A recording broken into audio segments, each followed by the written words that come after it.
Добро утро, црква. Како сме денес? Како се чувствувате? Супер! Јас бев малце изненадена, собеле кога се будам и гледам дека има снег. Си викам, неле, март, има пак снег. Колку чудно тоа беше за мене, но благодарна сум што можам тука денес да стојам пред вас и да стојам како сведок. Како што Павле кога пишува до црквите, писмата до црквите, многу често вика: јас ви зборам на вас како сведок за тоа што Бог го направи во мојот живот. И така еве јас денес преблагодарна да можам да стојам тука пред вас како еден сведок за тоа што Бог го направи во мојот живот и за тоа што како Бог го промени, целосно го промени мојот живот. Еве, повеќето од вас ме познавате доста добро. Ако не ме познавате, можеби сега во овој момент си викате: еле, малце чудно зборува девојката, од каде е? Јас родена сум во Чешка, во град кој што се вика Острава. Тука може да го видиме градот Острава. Тука пораснав и живеев 19 години. Еве моето семејство, сакам да ја покажам. Ова е татко ми, кој што се вика Камил. Следната слика. Сестра ми Тереза и брат ми Давид. И ако не знаете ништо за Чешка, Чешка е атеистичка земја, каде што буквално луѓе би кажале: ја во ништо не верувам. Ако си правите муабет со некој од Чешка, ви кажа: ништо не верувам, па тоа е тоа. И јас така бев порасната. Татко ми буквално ми кажа: за жал, никој во моето семејство не е верник, никој не го познава Бог. И јас така пораснав дека мора да веруваш во себе си, затоа што нема ништо, нема Бог. И како што може да видите, мајка ми не е на слика, таа почина кога имав 4 години. И тоа беше многу тешко за мене во мојот живот. Но кога бев тинејџер и прв пат почнувам да размислувам зашто сме тука. За мене тоа беше процесот кога јас бев тинејџер. Можеби некој од вас сега се наоѓа во тој процес на размислување. Што е поентата на живот? Јас многу се прашував затоа што ми беше тешко да раснам без мајка ми. После детка ми почина, после дедо ми почина, па и баба ми, и дедо ми, па имавме и убиство во нашето семејство. И се прашував што е поентата. Ако нема вера, ако нема Бог, зашто сум јас тука? Зашто живеам? И буквално кога бев тинејџер немав одговор зашто јас живеам и немав ни надеж во живот. Но кога бев околу 16 години, 15-16, се запознав со една група на луѓе што беа водачи во една мисиска организација. И до ден денес го паметам тој момент кога прв пат се сретнав со христијани во мојот живот. Кога прв пат разговарав со луѓе кои што имаа надеж, кои што јас не ја имав. Се сеќавам до ден денес на нашето средство. Прв пат во живот ја гледав љубов. Прв пат во живот ја доживеев надеж. Прв пат во живот ја доживеев радост, која што ја не ја имав. И се прашував зашто не ја живееме. И сакам да кажам дека во тој момент, кога се запознав со тие луѓе, првите христијани кои што јас ги запознав во живот, тоа за мене беше првата средба со живиот Бог. Тоа за мене беше како буквално јас го гледам Исус во животи на други луѓе. Тогаш прв пат верувам се сретнав со Исус, тогаш прв пат се сретнав со живиот Бог. Кога имав 16 години, го предадов својот живот на Исус и едноставно се молев јас да имам таква љубов како што тие луѓе ја имаат за мене. Буквално тие луѓе ги познавав, не знам, 3-4 дена, можеби еден ден. Они сакаат да се молат за мене. Можеби не можете да замислите, но јас не знаев што е молитва. Буквално не знаев што значи тоа. Не знаев што значи некој да се грижи за тебе. А тие луѓе сакаат да се грижат за мене. Ме прима кај нив дома, кога мене ми беше тешко кај мене дома. Спиев кај нив, кај тие христијани што не ги познавав. И кога го предавам својот живот на Исус, се молев: Боже, дај ми истата љубов за луѓе околу мене. Дај ми истата радост за луѓе околу мене. Дај ми истата надеж за луѓе околу мене. И тоа се случи. Бог ми даде таа радост и таа љубов за себе и за луѓе околу мене. И јас од 17 години сум во мисија со млади. Еве следната недела ќе полнам 20 години, така тоа е скоро 8 години сум во мисија со млади. Еве Заге може да покажува слики додека јас зборувам. А тоа за мене е личен повик да служам на млади луѓе. Верувам дека таму е место каде Бог ме повикува да им покажувам таа љубов, да им покажувам живиот Бог кој што постои, кој што е жив и денес. Ако бевте тука пред 2 недели, имавте прилика да го запознаете мојот професор од факултет, Шон Смит, што беше тука. Јас сум втора година на мисиолошко-теолошки факултет и едноставно кога почнам да учам на факултет, ми се отвори очите. Јас знаев дека сум повикана во мисија, но можеби не ја разбирав толку добро до минатата година. И кога имав 20 години, тој се пресели во Македонија. Сега сум тука веќе скоро 5 години. Една интересна работа за моето селење во Македонија е дека пред да се преселам во Скопје, не бев во Скопје. Не сум била тука да ја посетам Скопје, да видам како изгледа градот. Прв пат кога дојдов во Скопје беше кога се преселив во Скопје. Може би си викате како така чудно, но тоа беше буквално жар за мисија што Бог ми ја даде во моето срце. Нешто што јас не можев да го измислам тоа. Бог ми даде љубов за Македонија, за оваа држава, во која што јас не сум ни била. Еве, јас го отворив интернет, а кога чувствував, многу се молев, чувствував дека Бог ме повикува за Македонија, го отворив интернет и погледав слики како изгледа Скопје. Тоа е супер, има планини, убаво, ајде може. Но тоа за мене буквално прв пат во живот, тоа беше еден најголемите моменти во мојот живот, кога го слушнав Божиот збор, Божиот глас, кога ми кажува оди во мисијата. Така што мојот живот веќе многу години е посветен во мисија, но мора да признам дека буквално лани го сватив зборот мисија во една друга перспектива, да кажеме. И за каква мисија зборувам јас?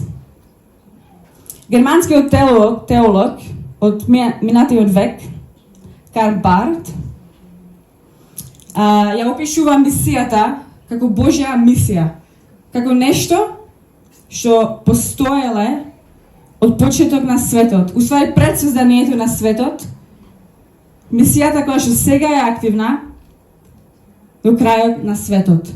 Кога кажувам зборот мисија, не мислам на специфични служби што ги имаме, например, детска црква, мисија, служба за жени, не знам што. Туку сакам да размислуваме малце во голема слика за зборот мисија или мисио деј. И Карл Барт го опишува мисио деј или Божјата мисија вака. Го опишува како мисиско движење во кој што ние сме повикани потекнува од самото тројство. Мисиско движење во кој што ние сме повикани потекнува од самото тројство. А што значи тоа? Карл Барт ни вика дека ние сме повикани во мисија не заради тоа што ние би требало да одлучиме да сме во мисија, но дека мисија е буквално тоа кој што е Бог. Тоа е характер на Бог, тоа е природа на Бог. Он кажува дека Бог е Бог мисионер, кој што го создал светот, кој што го пратил Исус Христос, кој што го пратил Свет Дух да делува, да менува животи. Ние сме повикани во мисија заради тоа што Бог е мисија. Тоа едноставно е тоа што кој е Бог. Тоа е коренот на неговото срце, да кажеме. Он е мисијата, затоа ние сме повикани во мисија. Не е тоа нешто што ние одлучуваме. Што црквата до минатиот век, првата пола на минатиот век така верувале. Дека ние кои одиме во свет за да ги спасиме луѓе за да дојдат во црква. Карл Барт вели вака: ти си повикан во мисија заради тоа што Бог е мисија. Тоа е кој што е Бог. И вика, Ако ние сме создадени во Божиот лик, во имаго Дей, тоа значи дека ние сме создадени да сме во мисија. Заради тоа што ние сме создадени да личиме на тројството на Бог, а тоа кој што е Бог.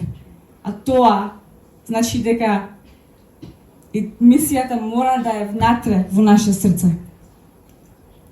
Јас кога се молев Бог да ми даде љубов и радост за луѓе, верувам дека тоа е нешто за секој еден од нас, за кој што ние сме повикани. Да учествуваме во мисија Дей, во Божјата мисија во овој свет. Друг теолог, Јурген Молтман, вели вака: не постои мисијата заради црква, туку црква заради мисијата. Мисијата на Божјото тројство. Секој еден од нас, ако сме денес тука во црква, сме тука заради тоа што некој ни сведочи на нас за Бог. Ако сме во црква цел живот, неверојатно тоа биле вашите родители, што се молеа за вас, што ви раскажува за Бог, што буквално ве воделе во таа вера во Бог. Ако не сте од христијанското семејство како јас, тоа значи дека тоа бил некој друг сведок, кој што ви ја спорил добрата вест, а вие сте поверувале, а сега сте тука, како сведоци на Бог. Вика, мисијата, не постои мисијата заради црква, туку црква заради мисијата. Мисијата на Божјото тројство. Нашата мисија е во нашиот секојдневен живот, таму каде што сте. Мене ми е работа да работам како мисионер. Тоа значи дека јас можам целосно да се посветам на тоа и можеби да имам повеќе време на тоа, заради тоа што тоа ми е работа. Ако вие сте на работа 8 сати на ден, верувам дека таму ви е мисија. Таму каде што сте. И денес ке читаме од Јован 4 глава, од 1 до 15 стих. Ке читаме за Исус и жена Самјанката. Ова ми е главен текст за денес, кој што ке го прочитам и сакам да внимаваме на тоа што како Бог ја водел мисијата, како Бог бил, како изгледаше тоа кога Бог Исус бил на оваа земја и бил во мисија. Како он пристапува кон луѓе, како разговарал со нив, како им покажува љубов на нив. Сакам да внимаваме денес на детајлите во овој текст, затоа што има многу детајли. Јован 4 глава, 1 до 15 стих. Шум Исус дознаа дека фарисеите слушнале, оди тој придобива и крштеа повеќе ученици од Јован Крстител, иако самиот Исус не крштаваше. Туку неговите ученици, тој напушти Јудеја и се врати во Галилеја. Мораше да помине низ Самарија. Така тој дојде до самарискиот град Сихар, близу до местото кој Јаков му го беше дал на својот син Јозеф. Таму беше бунарот на Јаков. Исус седна крај бунарот, зашто беше уморен од патувањето. Беше околу попладне. Една жена од самарјанците дојде за да се нацрпи вода. Дај ми малку вода да се напијам, и рече Исус. Неговите ученици беа отидени во градот за да купат храна. Тогаш самарјанката му рече: ти си евреин, а јас сум самарјанка. Како можеш да бараш вода од мене? Имено евреите не сака да општат со самарјанците. Исус ја одговори: кога би знаела што дава Бог и кој е овој што ти бара вода, ти би побарала од него и тој би ти дал животодавна вода. Жената му рече: Господине, немаш кофа за црпење, а бунарот е длабок. Од каде ке нацрпи животодавна вода? Овој бунар ни од нашиот прататко Јаков, кој од него пиеше, а исто така и неговите синови, и нивниот добиток. Зар си ти поголем од Јаков?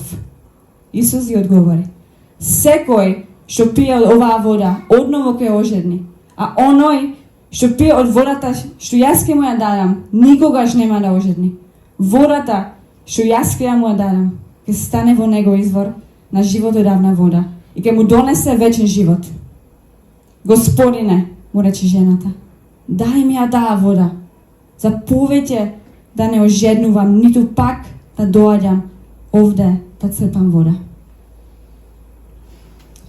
Пред неколку недели морав да направим една презентација за факултет.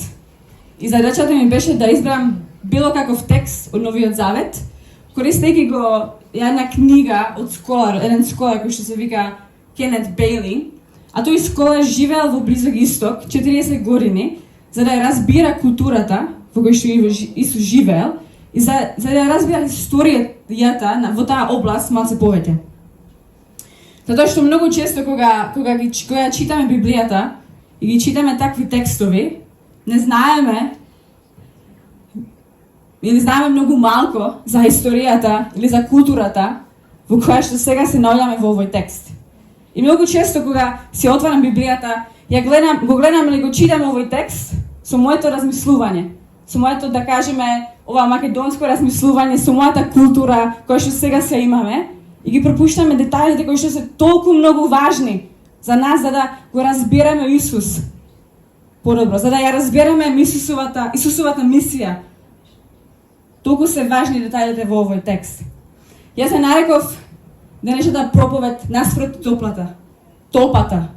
И сакам да видиме колку Исусовата мисија беше наспроти толпата, наспроти културата во кој што он живеел, наспроти историска позадина во кој што он живеел. Верувам дека во истата мисија ние сме повикани денес тука во Скопје. Наспроти толпата. Во нашиот текст ги нареков 3 предизвици, што ги најдов, или 3 проблеми со кои Исус мора да ги реши во неговата мисија. Првиот проблем или предизвик го нареков предизвик со Самарија. Сега, може би за вас ништо чудно, немате проблем со тоа што Исус бил евреин и мораше дојде преку Самарија. За нас тука ништо не значи тоа. Но во тоа време, еврејците и самарјанците имале конфликт кој што траел околу 1200 години. 1200 години они заедно не општат, заедно не разговарат, се мразат, не сакат да пијат заедно, да јадат заедно. Немаше шанси тие, да кажеме, двете етнички групи да се заедно. И многу ми е интересно, 4 стих, кога Исус вика, или Јован вика, Исус мораше да помине низ Самарија. Сакам да ја погледнем оваа мапа тука. Еве, ова е на англиски, ама ја гледаме Самарија тука некаде во средина, ја гледаме Галилеја горе и Јудеја тука доле. А сега Исус сака да помине од Јудеја до Галилеја и вика, мора да идам низ Самарија. Нема друг начин јас да идам таму. Мора да поминам. Сега мене ми се чини дека имаше и друг избор, како да не иде во Самарија. Но Исус одлучува да иде таму, кај што другите викаат, тука ние не одиме затоа што ние не се дружиме. Еврејците ги гледале самарјанците како луѓе што биле отфрлени. Луѓе кои што заради политика, да кажеме, заради религија, не сака со тие луѓе да се дружат. А Исус вика, ја мора таму да идам. Ја мора да поминам низ Самарија, таму кај што се тие најотфрлени. Мора таму да одам. Тоа е нешто толку наспроти толпата, да кажеме, што Исус го прави, што поминува во Самарија. Сега да ве прашам вас денес. Каде е вашата Самарија? Или кој е вашиот самарјанец? Кои се луѓе со кои што општо не сакате да разговарате? Затоа што ви има сгрешено нешто. Или не се слагате заради политика. Или не се слагате заради религија. Не знам, имате други начини на размислување на некои работи во црква, а не се слагате и буквално не разговарате. Замислете, 1200 години, може и повеќе. Тоа не води назад во Стариот Завет. Каде е вашата Самарија? Каде е вашиот самарјанец во вашиот живот? Ја верувам дека многу е можно дека таму и Исус ќе ве повика да идете. Таму и Исус ќе ви каже, мора да идеш таму. Кај тие луѓе што ги мразиш. Мора да идеш таму. И мене ми се има тоа случајно многу често во живот. Кога јас немам многу трпение во мојот живот. И многу се молам за трпение, Бог да ми даде трпение. И да ми даде стварно љубов за луѓе кои што јас не знам како да пристапувам кој нив, како да разговарам со нив. Таму беше Исусовата мисија. Таму е и нашата мисија. Вториот проблем го нареков проблемот со жената. Многу чудно може би тоа ви звучи на вас, но ве замислете дека буквално зборам пред 2000 години во Близок Исток. Исус бил евреин, жената била самарјанката. Во тоа време немаше шанс евреин да ја останат сам со жена. Ниту да си прави муабет.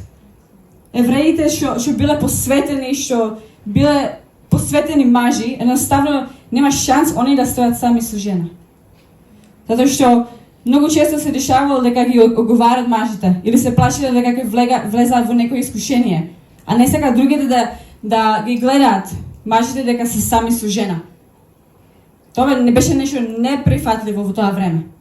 Маж само да остане во истиот простор, во истата соба со жена. А што прави Исус?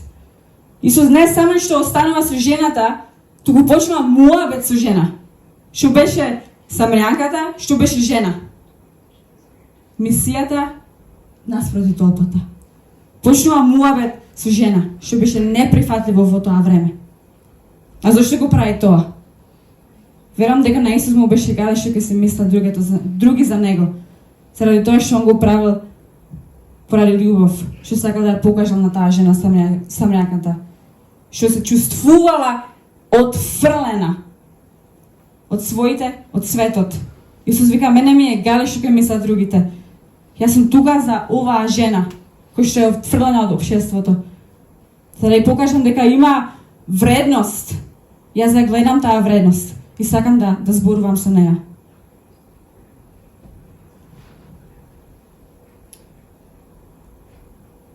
Третото нешто го нареков проблемот со характер.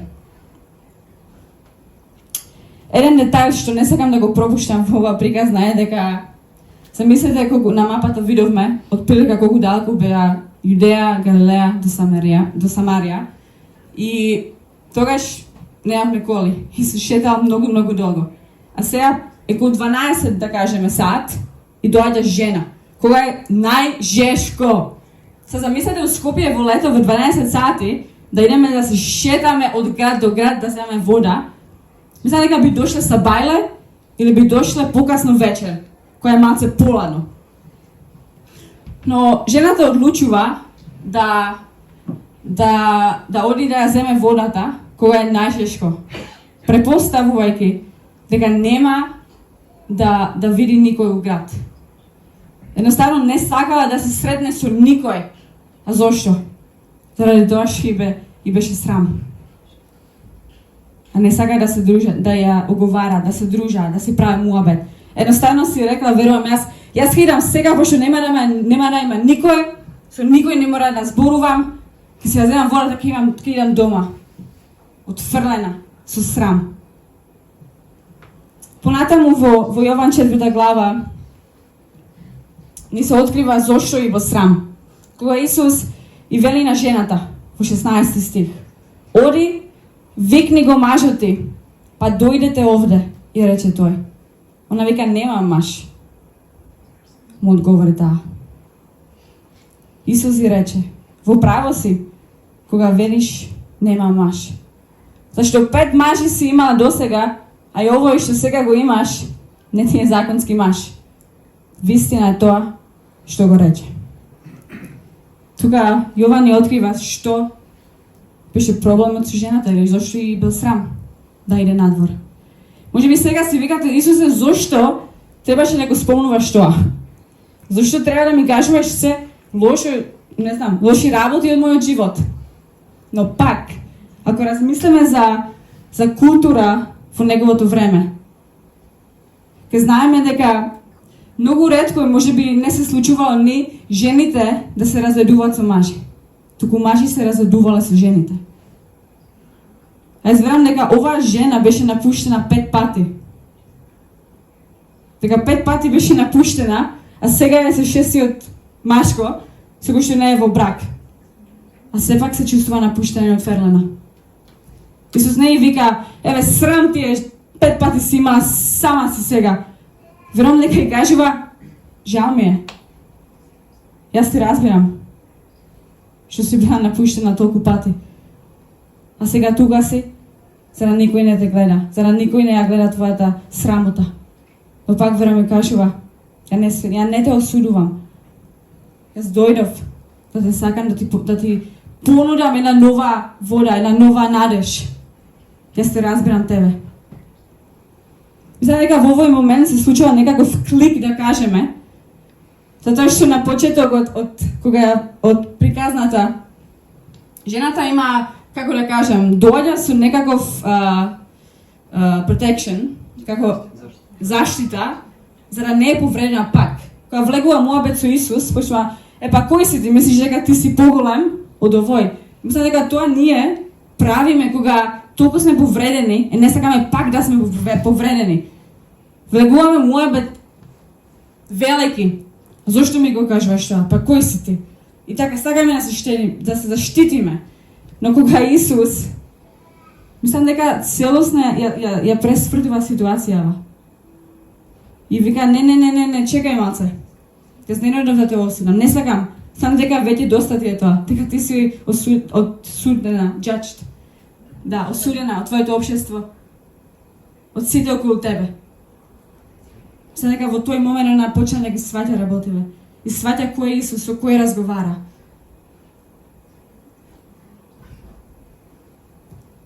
Во Исусовото време беше нелегално маж да ги поучува жените. Тоа законско не беше толерирано, да кажеме. А Исус не само што онака се прави со муабет со женава, туку почнува да ја поучува. Со тоа што кој е он, дека он е Месијата.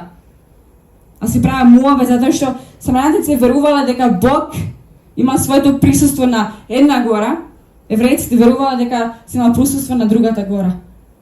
Он вика, зашто сега мора да се расправаме за тоа? Јас сум Месијата. Јас правам нешто ново. Јас дојдов да те спасам. Јас дојдов да те сакам. Мисијата наспроти толпата. Нешто што беше нелегално. Исус го прави. Поучува жена, зборува со жена. Зборува со жена што беше најотфрлена. Заради неговата слава, заради неговата мисија. Ние еден од нас сме биле отфрлени.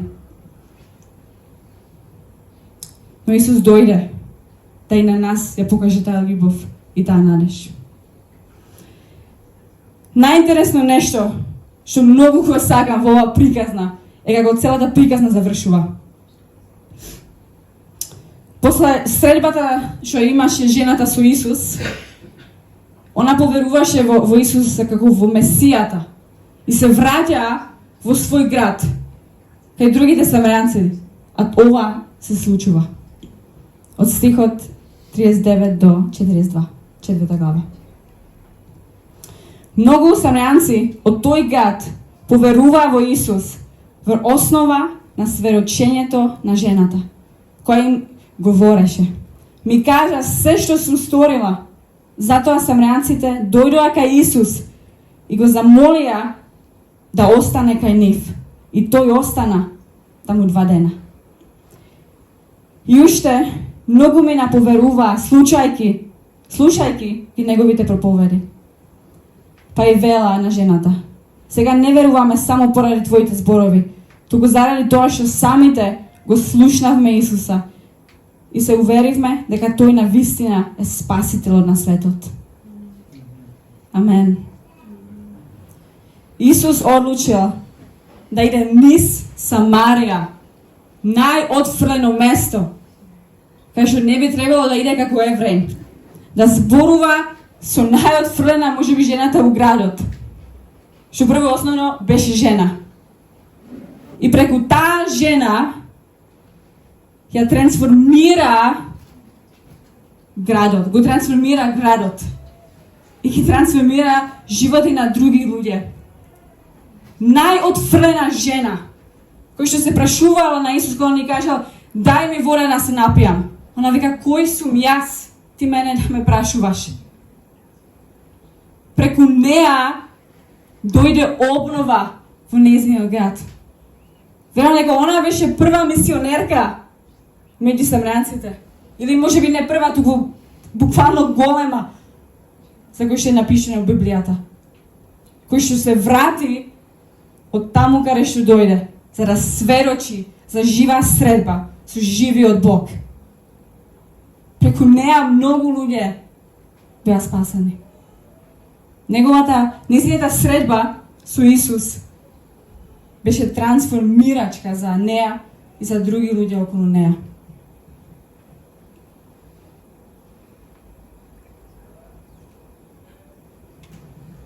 Бог не е ограничен географички или исторички или културно.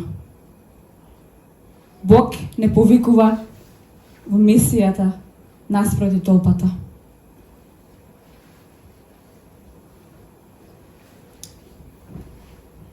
Сакам да завршам со две гледни точки на оваа приказна.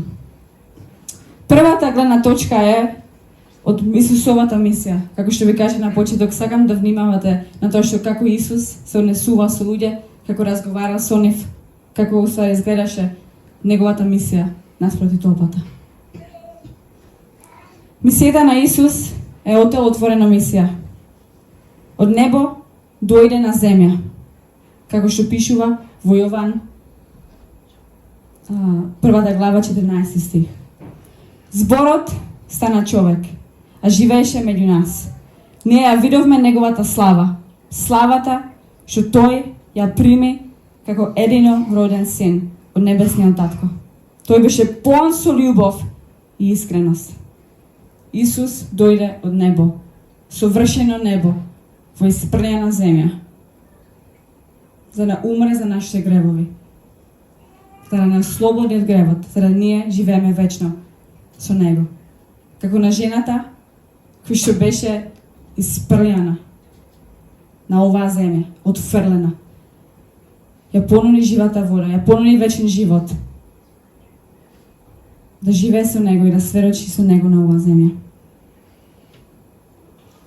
Јован 20 глава 21 стих вели вака: Исус повторно ги успокои, пренесувајќи им го својот мир, а потоа им рече: како што мене ме прати небесниот татко, така сега јас ве праќам вас. Како што Исус бил пратен од својот небесен татко, како што Светиот Дух бил пратен од небесен татко Исус, како што учениците беа пратени во овој свет, како што жената беше пратена во својата заедница, во својот град, во своето општество, така и ние денес сме пратени во мисијата таму каде што сме. Другата гледна точка, која што веќе ја спомнав, е гледната точка од луѓе кои што се повикани. Луѓе како самрјанката, луѓе како јас и тебе. Луѓе кои што често се прашуваме: па кој сум јас, Господе? Кој сум јас? Што можам јас да направам во овој град? Па ја не сум целосно посветен на мисија, ни служба, имам работа, имам сето тоа. На работа сум секој ден. Па кој сум јас? Како можам јас да влијам во општеството? Како можам јас да сведочам за тебе? Но верувам дека, како во приказната, Исус најчесто ги бира луѓе кои што се наотфрлени, луѓе кои што се отворени да учествуваат во неговата мисија. преку тие луѓе, преку нас, верувам дека може да се види Божјата слава. Верувам дека Скопје може да целосно да се смени, премени преку светоци на Исус. Како што кажал Трајче за Украина и за времења во кои што живееме. Еве и да кажеме две етнички групи, украинци и руси, се мразат заради историја, заради политика. Како што може би еврејците се мразеле со самранците. Може би уште тоа, кој знае колку години тоа ќе трае. Но верувам дека Исусовата љубов може да го трансформира тоа. Дека Исусовата радост, надеж, кој што ја носи, може да ја трансформира целата ситуација на Украина. Тоа е добрата вест. Тоа е кој е Исус. Тоа е тоа што ќе може да се случи во Скопје. Јас го верувам тоа со цело своето срце. И заради тоа сум тука. Заради тоа што Бог ме повикал. И вас е повикал да носиме надеж таму каде што нема надеж.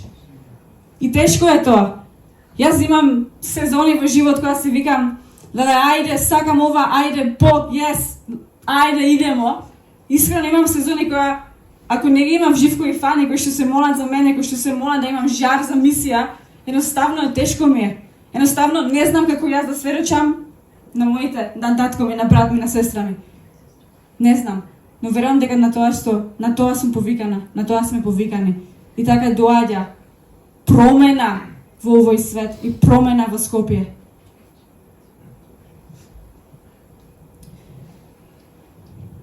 Кога Исус ја замол жената да му даде вода, да се напие. Верувам дека во некоја смисла јас тоа го разбирам како да ја прашала жената, дали ќе ме славиш мене? Дали јас ќе ти бидам единствен Бог за кој што ќе живееш? Дали ќе ми го дадеш твоето срце? Сакам и ден денес да ве прашам вас, сите што сме тука. Дали да го дадеме своето срце пак на Бог? Целосно да се посветиме на Исус, верувајќи дека само во Него има живот. Само во Него има надеж. Многу е интересно што во стихот каде што Исус зборува за животодавна вода, вели вака, во 14 стих, да се вратам назад. А оној што пие од водата, што јас ќе му ја дадам, никогаш нема да ожедни. Водата што јас ќе му ја дадам, ќе стане во него извор на животодавна вода и ќе му донесе вечен живот. Верувам дека сме повикани да живееме живот во изобилство. Тука вика, кога се напиеш од животодавна вода која што Исус ти ја дава, не само што ќе нема да си жеден, туку ти ќе станеш изворот. Ти ќе станеш изворот и ќе имаш толку животодавна вода во тебе, дека сите околу тебе ќе го гледаат тоа. Сите околу тебе ќе гледаат дека во тебе е живот. А тоа е заради тоа што во тебе е Исус, кој што живее во тебе, кој сака да те искористи во мисијата на овој свет. Да замолим Фани ако може да дојде, да свири. Ако ние може да се исправиме.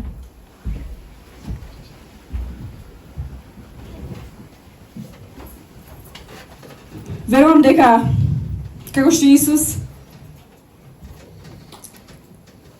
ќе сведочи на самрјанката, кој што ја пратил да се врати во својот град.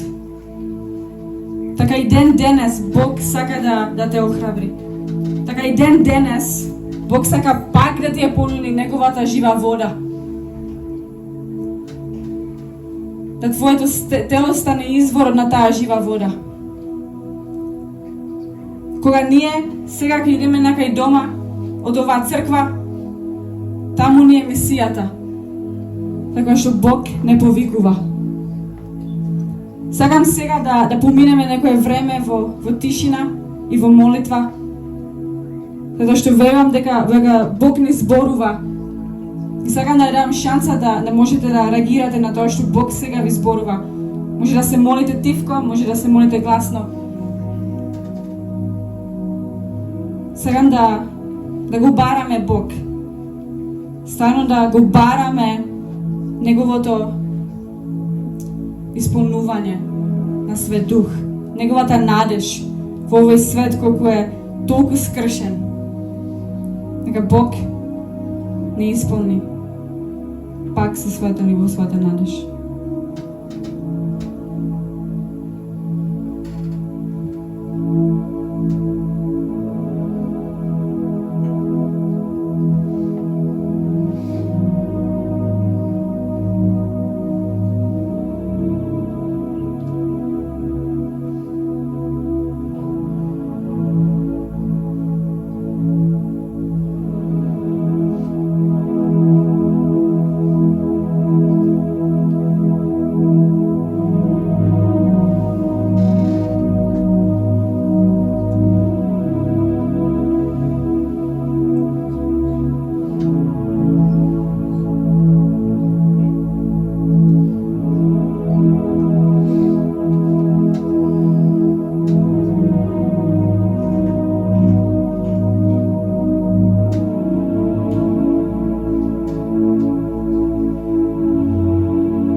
Исусе, ние те славиме ова утро.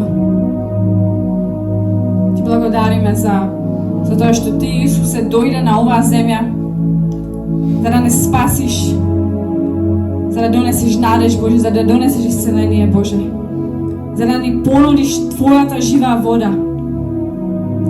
Без Тебе, Исусе, ние сме празни, без Тебе сме изгубени, без Тебе чекориме по овој свет, не знаеки каде да одиме, Боже. Фала Ти, Боже, што